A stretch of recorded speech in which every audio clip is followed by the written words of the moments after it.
My brother never spoke of her. That is the first thing you should understand.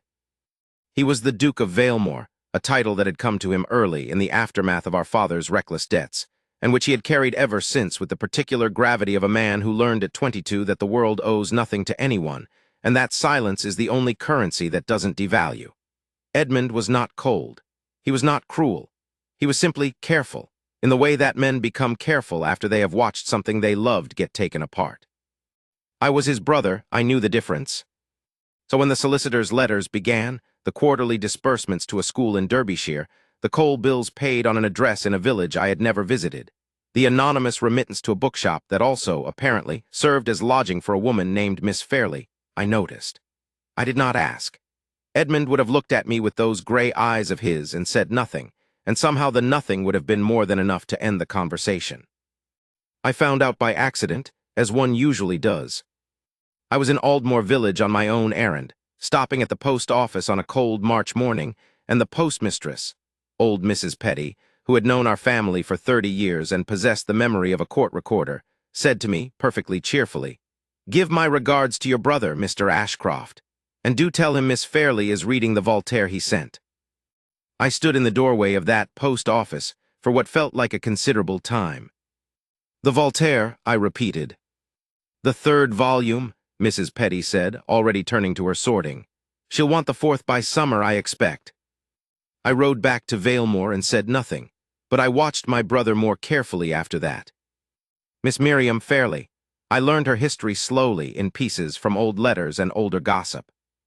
Her father had been a gentleman of modest means and considerable warmth, a friend of our father's in some younger, easier era, a man who had lost his wife early and his money later to the particular combination of bad harvests and worse judgment that destroyed so many men of that generation.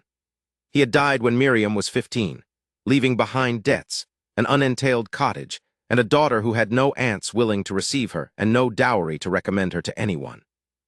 She had been sent, quietly, as such things are managed, to a small school in Derbyshire where the fees were paid by an anonymous benefactor. No one had told her who. When the school let her go at 18, she had taken a position as a ladies' companion in Manchester, and then as a reader and secretary to an elderly widow in Aldmore. And when the widow died, she had remained in the village by what appeared to be sheer determination, giving small lessons in French and watercolor to the daughters of local tradesmen, and living in the 2 rooms above the bookshop that were also, according to Mrs. Petty, paid for quarterly by an anonymous draft drawn on a London bank. She did not know who sent the money. She had tried to find out years ago, no one would tell her. My brother knew her, or had known her, knew her at least at a distance. He had been 23 when her father died, and her father had been one of the last men who had spoken plainly to Edmund about our own father's troubles without either false comfort or cruelty. I think there had been a debt of feeling there, something quiet and unpayable, and Edmund had done what Edmund always did. He had translated it into action and erased himself from the transaction entirely. But I did not think it was only a debt of feeling. Not when the Voltaire came with a pressed wildflower between the pages. Not when the disbursements were reviewed. I later learned, on the first day of every quarter without fail, regardless of where Edmund was or what else pressed upon him. I did not say any of this to him. I simply, in the autumn of that year, mentioned to him, carefully, as one does with Edmund, that I had accepted an invitation to dine with the Aldmore magistrate, Sir Randolph Fitch, and that the magistrate had extended the invitation to include my brother. "Aldmore," Edmund said. He did not look up from the ledger he was reviewing. "It's a pleasant village," I said. "The leaves are extraordinary." There was a pause of exactly the kind that means my brother is deciding whether to say what he is actually thinking. "I have correspondence to attend to," he said. "The correspondence will wait," I said. "Edmund, come." He did not ask how I knew. He simply looked at me for a moment with those gray eyes and then very quietly put down the pen. We arrived in Aldmore on a Tuesday, 3 days before the magistrate's dinner. I had arranged, through no particular subtlety, to take my morning walk along the lane past the bookshop. Edmund walked beside me in silence, which was his usual mode of locomotion. The lane was narrow and cold, the frost still on the cobblestones, and the bookshop had a light burning in its upper window even at that early hour. She was coming out of the door when we passed. I had imagined, I suppose, that she might be quite ordinary, that Edmund's long, quiet devotion had amplified a plain woman into something legendary in his mind. I had been wrong before about such things, and I was prepared to be wrong again. I was not wrong. She was perhaps 25, slight, in a gray wool dress that had been mended at the cuff with a thread that didn't quite match, with her dark hair pinned back under a bonnet that had also seen better seasons. She was carrying a basket and a volume of something she hadn't yet closed, and she was reading as she walked, which is the kind of thing that tells you everything about a person. Her face, when she looked up, because she heard our footsteps and looked up at once, without flinching, was striking in the way that attentive faces always are. A little watchful, a little wry, and beneath both of those things, a steadiness that had been earned rather than given. She looked at us, she looked at Edmund. Edmund had stopped walking. I had not, in all the years I had known him, seen my brother stop walking on a public street because a woman looked at him. "Good morning," she said. Her voice was low and even. She glanced between us with the polite inquiry of someone who has learned to read strangers quickly. "Are you visiting the village?" "Yes," I said, because Edmund appeared to have misplaced his voice. "We are guests of Sir Randolph Fitch. I am Mr. James Ashcroft, and this is my brother." Something shifted in her expression. A brief flicker, not alarm, but attention sharpened to a point. "Ashcroft," she said. "The Duke of Valemoor," I supplied, and watched her face go through something complex and rapid that she controlled before it resolved into anything legible. "I see," she said. Edmund found his voice. "Miss Fairley." She looked at him directly. "You know my name." "Your father was a friend of my family's," he said, "some years ago." It was true. It was also approximately 1/10 of the truth, and she seemed to sense the rest of it, or sense that there was a rest of it, because she was quiet for a moment in the way that intelligent people are quiet when they are deciding something. "He spoke of your family," she said at last. "Kindly." A pause. "You'll find Aldmore a quiet place, Your Grace. I hope you find it pleasant." And she walked on. I looked at my brother. He was watching her go with the expression of a man who has built a wall very carefully over a very long time and has just seen a single stone shift. "Well," I said. "Don't," he said. "I haven't said anything." "You were about to." He was right. I walked on beside him in silence. We saw her again the next morning, and the morning after that. Aldmore is not a large village, and there are only so many lanes. Each time she greeted us with that same steady courtesy, and each time Edmund responded with a correctness so precise it might have been read as coldness by someone who did not know him. I knew it for what it was. It was the effort of a man who has practiced restraint so long it has become his only fluent language, now struggling to remember whether there are other words. On the third morning, she was in difficulty. The basket she was carrying, heavier than before, loaded with provisions from the market, had lost a handle. She had it balanced against her hip, the broken strap trailing, and she was attempting to redistribute the load with the particular dignity of someone who refuses to ask for help. A jar of preserves had already slid to the edge. Edmund moved before I had registered what was happening. He was at her side in 4 strides, and his hands, large, careful hands, the kind that are more used to ledgers and estate papers than anything else, steadied the basket from below without touching her, and caught the jar with the other hand. She went still. "Thank you," she said after a moment, quietly. "It's nothing," he said, which was also true and also not the whole truth. They stood there in the lane with the basket between them, and I thought of the Voltaire pressed flour and the quarterly drafts and 7 years of careful silence, and I found that I needed to look at something else for a moment. "If you'll allow it," Edmund said, and his voice was different, lower, and without its usual armor, "I can carry it as far as you need." She looked at him. She had the eyes of a person who has learned not to trust easily, not from bitterness but from evidence, and I could see her weighing something, not him exactly, but herself, whether to permit it. "The bookshop is at the end of this lane," she said. "It would be a short imposition." "Not an imposition," he said. He carried the basket. She walked beside him. I followed at a discreet distance, studying the frost on the cobblestones with great interest. When they reached the bookshop, she took the basket from him and set it inside the door. Then she turned and looked at him with an expression I could not entirely read. "Your Grace," she said, "may I ask you something directly?" "Yes," he said. The school fees, she said. In Derbyshire, 12 years ago. Something in his face went very quiet. There was an anonymous benefactor, she said. And again after the rooms here, the drafts. I have tried for 7 years to learn who was responsible. The solicitor refused to say. The bank cited confidentiality, but Valemoor is not so far from Aldmore, and you know my name, and you knew my father. She held his gaze steadily. Was it you? Edmund was silent for a moment that stretched into several. Your father, he said at last, told me in the last year of his life that he was afraid for you. Not for what would happen to him, he had made a kind of peace with his own ending, but for what would happen to you after. He asked nothing of me. He was not the sort of man who asked. A pause. I was 23 and not yet capable of most things. I was capable of that. She was quiet. I did not intend for you to know, he said. It was not, I did not want you to feel obligated. I see, she said. Her voice was very even. Miss Fairley, you have supported my life, she said.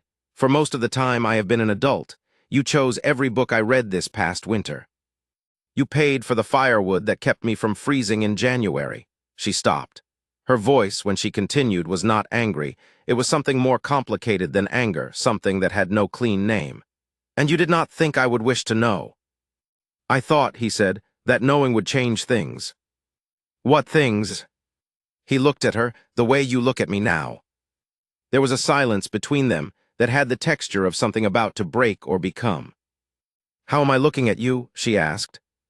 I don't know yet, he said. That is what I am afraid of. She set down the basket. She looked at him for a long time, at his hands, and at his face, which in that moment had none of its usual guardedness, only the expression of a man who has been very careful for a very long time and has run out of reasons to keep being careful. You sent wildflowers, she said, in the Voltaire. He said nothing. That is not the act of someone discharging an obligation, she said.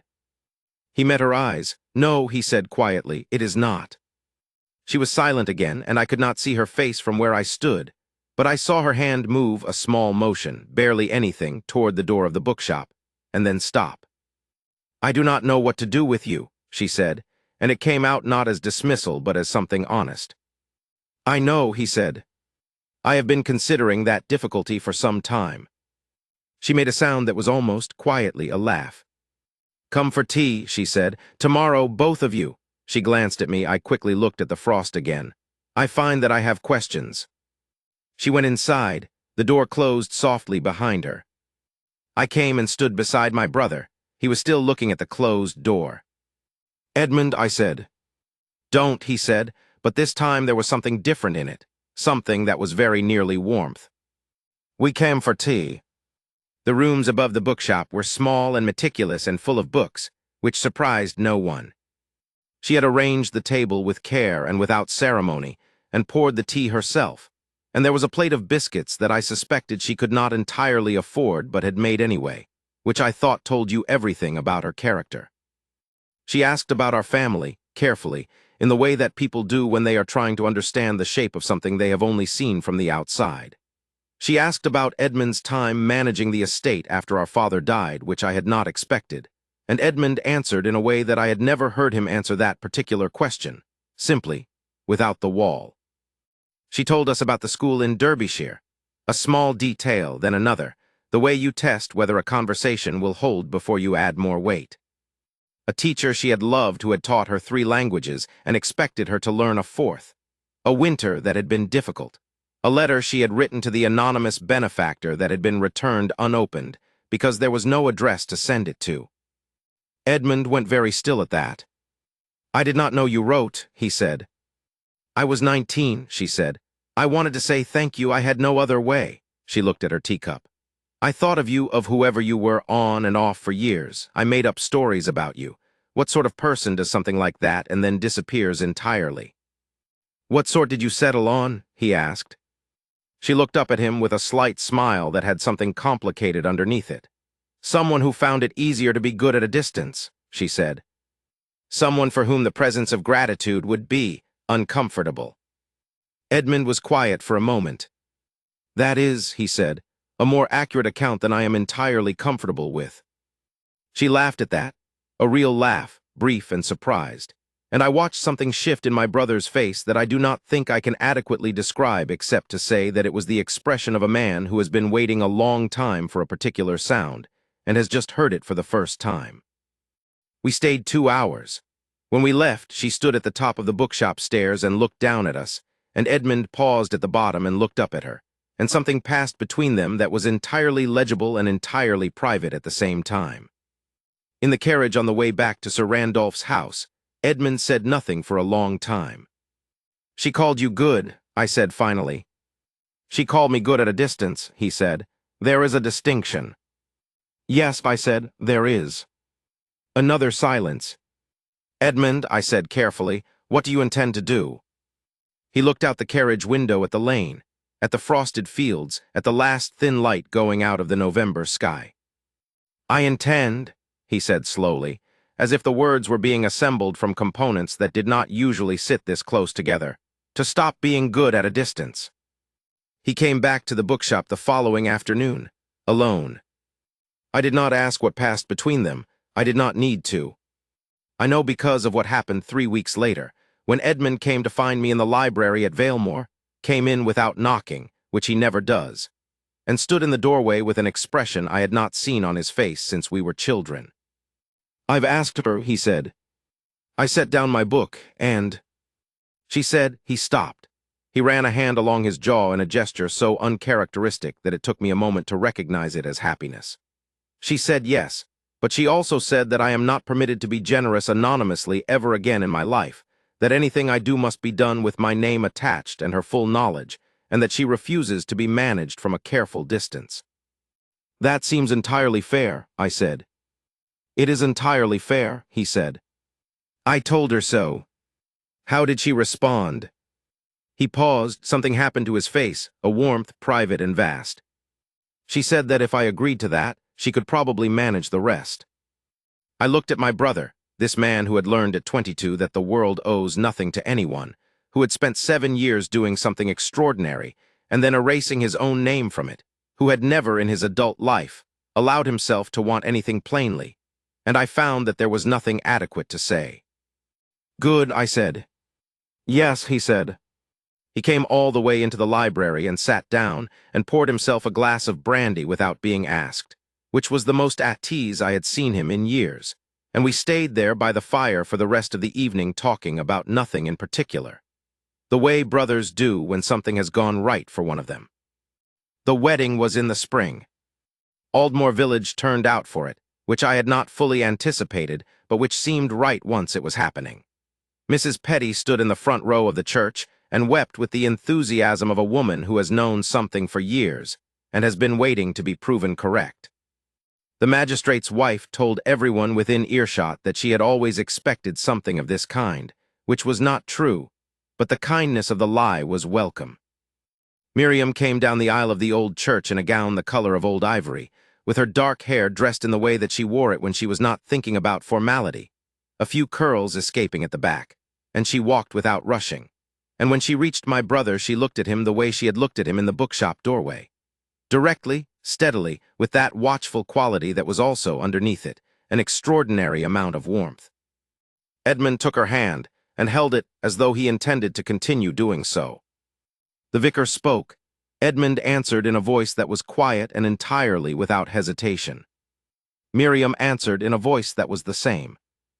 When it was done, when the church erupted in the particular noise that old churches make when they are full of people who are genuinely glad, Edmund looked at his new wife for a moment, just looked at her with an expression that I think only I could fully read because I had seen its opposite for 7 years. What the opposite looks like, a man managing what he cannot hold. What this looked like, a man who has finally set something down. He said something to her quietly, too low for me to hear. She smiled and leaned her head briefly against his shoulder, and that was the whole of it. That was everything.